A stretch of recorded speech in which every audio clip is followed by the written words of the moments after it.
Welcome back to Basics in Skincare, and today we are talking about SPF. Jeanne-Marie, it is such a pleasure to have you back. How are you doing?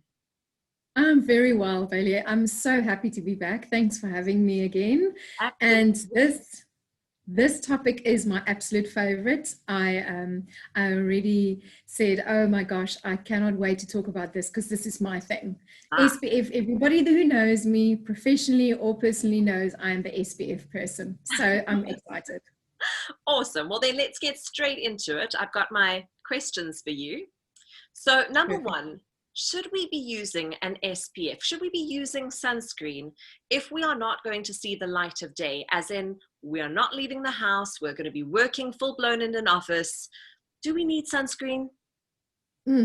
Very good question. People always think that if I'm not actually in the sun or going to the beach, then I don't have to wear sunscreen. And it's actually not true. Research has shown so many times now, over and over, that being indoors in front of a computer, UV lighting in buildings, and radiating infrared and blue light is actually so damaging to the skin in more ways than one. So if you are spending a lot of time indoors in front of your computer and your laptop, you are continuously exposed to blue light. Now, blue light is your computer screens, your cell phones, your TVs, all of those radiate blue light that actually causes damage to your skin. Exactly. Yeah. So it causes damage to your skin in the way that it cannot produce collagen effectively. It actually breaks down collagen production. It can cause sensitivity, redness, dehydration. It affects the barrier, that natural protection layer of the skin. So that is your blue light. Then we're also exposed to infrared light, which is your red light. That is anything that radiates a little bit of heat, and that can also be TVs, but microwaves and things like that. It also radiates heat as well, and that also causes damage to the skin. So when you're indoors, you should actually be wearing or almost be more careful because you're so in such close proximity to your laptop. So not just when you're outdoors that you won't necessarily see that you're tanning, but you're actually causing damage on a daily basis on your skin. And that is why you need to actually protect your skin. Just quickly to touch on why you need to wear an SPF every day anyways, not just when you're in front of your computer, but on a daily basis. You must actually just not even think about it. When you've applied your moisturizer, wait a little bit, and then apply your sunscreen every day. Don't even look at the weather if you're indoors or outdoors, because when you're actually outdoors, you get two different very important types of UVA and UVB. UVA is the one that you get right through summer and winter, through clouds, rain, all of that. Once the sun is up in the morning until it goes down in the evening, you are exposed to UVA. Now, UVA is the one that causes most damage. It works on the deeper layers of the skin, so it causes aging really, really quickly. So you won't feel the heat on your skin. You won't necessarily get a tan. Like I said, you get it through summer and winter. But you will damage your skin. So you'll age much quicker and cause damage. UVB is the one that you get more of in summer, more roughly around 10 until 4, even sometimes 5 o'clock. So that is the one that burns on the surface of the skin. So you will get a tan, you will feel the sun, the heat, you will see it go red, works more on the surface of the skin. But because of the UVA, you need to protect your skin summer and winter. So therefore applying sunscreen, if you're indoors or outdoors, every single day. Good to know. Thank you for clearing it up. I know we touched on this in the last episode, but I'm going to bring it back because I think it's really important. How do we apply SPF when we've done a full face of makeup? Oh gosh, isn't that annoying? Right? Now you've got this beautiful face of makeup and you want to go outdoors and you know you have to reapply. Yeah. So I've always just found that to avoid streaking, it's just easier. At Optiphi, we've got a lovely solar spritz that comes in a bottle. So it's a spray. So you literally just spray a few pumps on your hand and it's a very light texture. So you can dab it over your moist makeup or otherwise your sunscreen. So it really doesn't streak. So you just dab it on there, don't wipe. But otherwise, one of the easier things would be to be wearing not a foundation as such, but more like a tint with an SPF in it. So then you just take your tint with your SPF and you just reapply, and you just especially focus on the areas that would get more sun. So you just lightly reapply on those areas. So that would be the easiest. Clever. I mean, I think we try and overcomplicate it, but we're going back to basics, and it just makes so much sense. My next question, you get so many different SPF factors, SPF 10, 15, 20, 30, 50, and so we go on. What do these numbers mean, and how do we know what we should choose? Yes, I think that has been a question for many, many years, and there are various different answers. There are, if you Google it, you'll find lots of different opinions out there as well. What we've definitely found is that if you are using an SPF 15 or an SPF 50, they both will protect your skin more or less the same way. So it tries to protect the skin almost 100%. It's between about 86% to about 93% roughly, like almost 100% protection. So it varies by very little between a 15 and an SPF of 50. So it's the amount of time that it protects your skin for. So say, for instance, you're using an SPF 15, it will stop working after, so it will protect your skin almost 100%, but it will stop working after a certain amount of time. Whereas an SPF 50 will also protect your skin properly, but will last much longer. So the protection will actually last a little bit longer. Now, the big difference between the two is, why would you not then always just go for the higher SPF factor if it protects your skin longer? Is because it contains more chemicals. The more chemicals it contains, obviously it is not as good then for the skin. So you want to try and limit the amount of chemicals that goes onto the skin as much as possible.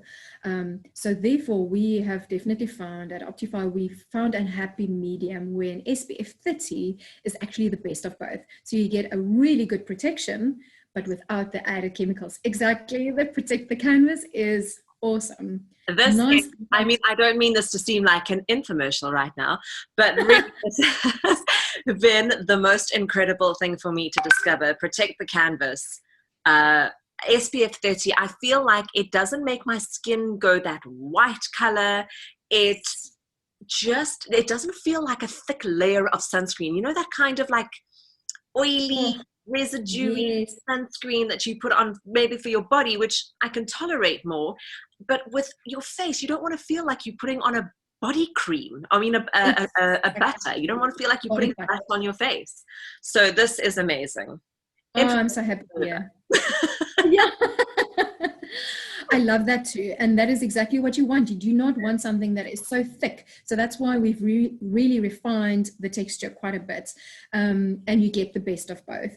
The thing is also to remember, you still have to reapply SPF 30 or 50 anyways. So if you're going to be spending all day in the sun, which a lot of people will start doing now with summer, they'll be on the beach all day long. You can reapply your sunscreen as many times as you want, maybe every 2 or 3 hours, but eventually your poor skin's defenses will be so low, and eventually that sun will affect the skin, and you will start noticing, either if not a sunburn, you will start noticing more and more damage on your skin. So the skin can only tolerate that much, even with sun protection on, because it's that amount of time that you spend in the sun. So we must always remember that as well. You cannot just expect the poor skin to just tolerate all of that sun all day long, from 10 o'clock in the morning until 4 o'clock in the afternoon, and expect it not to burn or have any effect on it. Yeah. Sure. I mean, that makes sense. So then that leads me to my next question.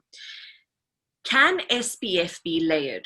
So for example, I put on my Optiphi Protect the Canvas SPF 30. Then I apply my BB cream that has an SPF of 15. Then I might put on a bronzer that has an SPF 10. Does that add up, or is that just a myth? Unfortunately, no. No, we would love to think that it does actually do that. It's like, damn. No, unfortunately not. Unfortunately, actually, it can affect the efficacy of the actual SPFs when you start mixing them.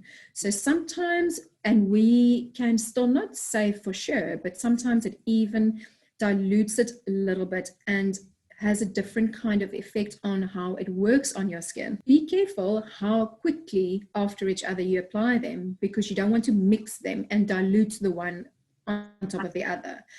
Such good knowledge. That's really good to know. Awesome. So unfortunately, no layering, no extra value. So this came in on my Instagram, and it was quite a fascinating one because I'm not actually sure that I know what the answer is. If we want to tan, should we be using a lower SPF?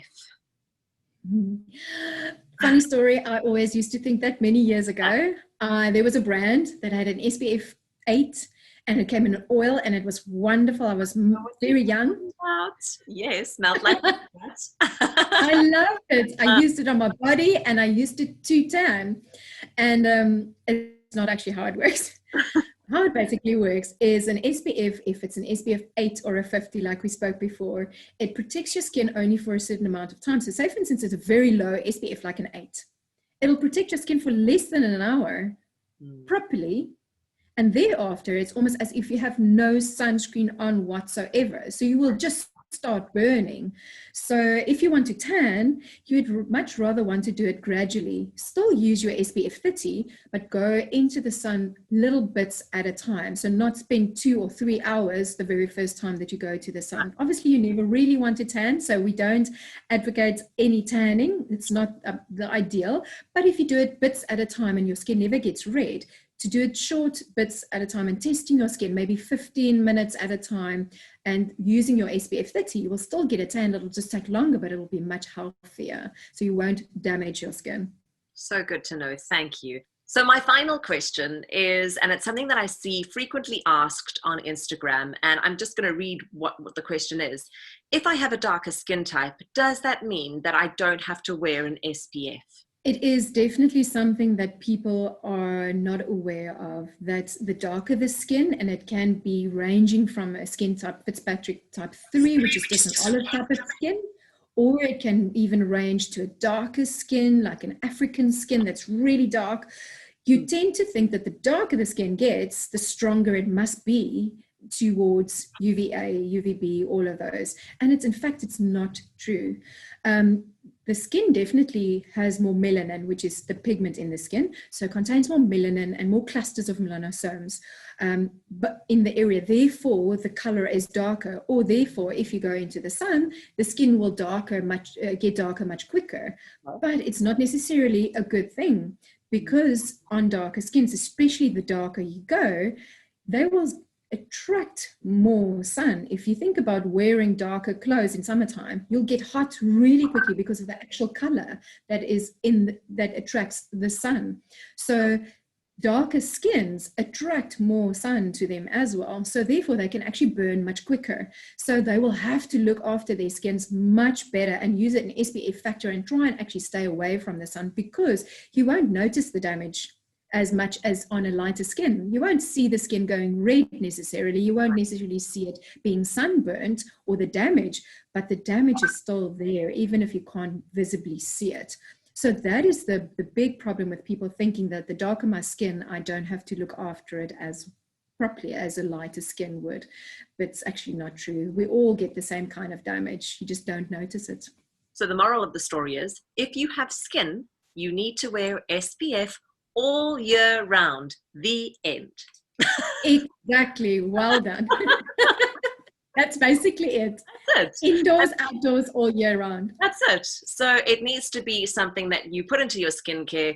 Make sure that you really have a look at getting a good, decent range so that you are not putting hundreds of chemicals onto your skin. And Jeanne-Mari, really, you are such a delight. You can just see your passion about this. And thank you so much for taking your time to share these awesome back to basics questions. Oh, it's such a pleasure. It's always a pleasure. And it's lovely to chat to you about these things. Thank you for having me. Awesome. And we will see you next week when we talk about, we'll let you know. Because I actually don't know what the question is. I was going to say, what? You know already? I will get back to you. I love it. Oh, thank you So much.